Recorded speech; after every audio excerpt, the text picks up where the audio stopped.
Pourquoi les États du Sahel sont en danger face à l'impérialisme américain? On se rappelle lorsque le Niger a demandé à la France de partir, Emmanuel Macron a dit hors des questions. Il a fallu que les États-Unis demandent à son gamin de la France de plier bagages et de partir du Niger. Vous avez vu comment l'armée française s'est dépêchée. Il faut savoir que la France est partie à contre-cœur et ce n'est pas les autorités du Niger seules qui sont parvenues à ces résultats. Si les États-Unis ont joué ce rôle, c'est pour être l'interlocuteur direct du Niger face à l'échec de la France. Maintenant, c'est au tour des soldats américains de partir puisque Niamey a dénoncé l'accord de coopération militaire qui liait les deux pays. Les États-Unis n'accepteront pas de partir aussi facilement au détriment de sa domination sur le monde. C'est comme si le Sahel échappe totalement au contrôle des Occidentaux puisqu'il n'y aura aucun pays de l'Occident présent au Sahel hormis Tchad où il y a encore la France. D'autant plus que c'est à partir du Niger que les soldats américains surveillent toute cette zone. On se souvient que les Américains étaient les premiers à connaître les déploiements des batteries des missiles antiaériens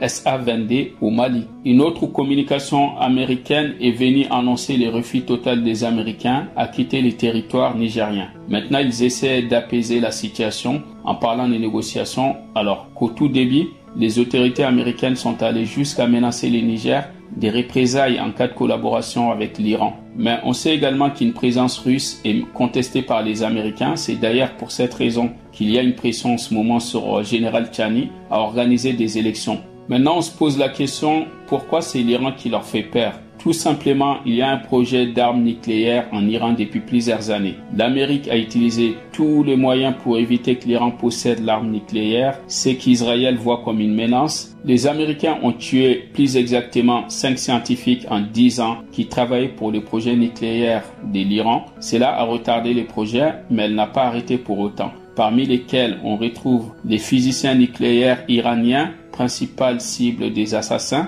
le récent assassinat de Mohsen Farizad, un des plus éminents physiciens d'Iran, met en lumière la liste sanglante des scientifiques iraniens ayant été éliminés par les Américains. Mais la liste n'est pas exhaustive, puisqu'entre ceux qui ont été tués dans les attentats à voitures piégées et les fusillades, et plusieurs autres ont été ciblés mais ont survécu. Aujourd'hui, si les États-Unis accusent le Niger de vouloir alimenter les programmes nucléaires militaires iraniens avec son uranium, il est évident que les autorités du Niger font partie des cibles. Alors, pourquoi j'ai dit que les autorités du Niger sont en danger? Il ne faut pas oublier que depuis fin 2023, les États-Unis et l'Algérie ont renforcé leur collaboration militaire. Connaissant la relation entre les pays de l'AES et l'Algérie qui ne sont pas au bon fixe, on se demande si l'Algérie ne servira pas de base arrière pour les Américains dans le but de déstabiliser davantage les Sahel, même s'ils quittent les Niger. On sait très bien que s'ils devraient partir, ça ne sera pas pour rentrer aux États-Unis, mais de se repositionner dans un autre pays voisin comme le Tchad ou l'Algérie. Autre chose importante à prendre en compte, l'Algérie et la Russie sont en froid depuis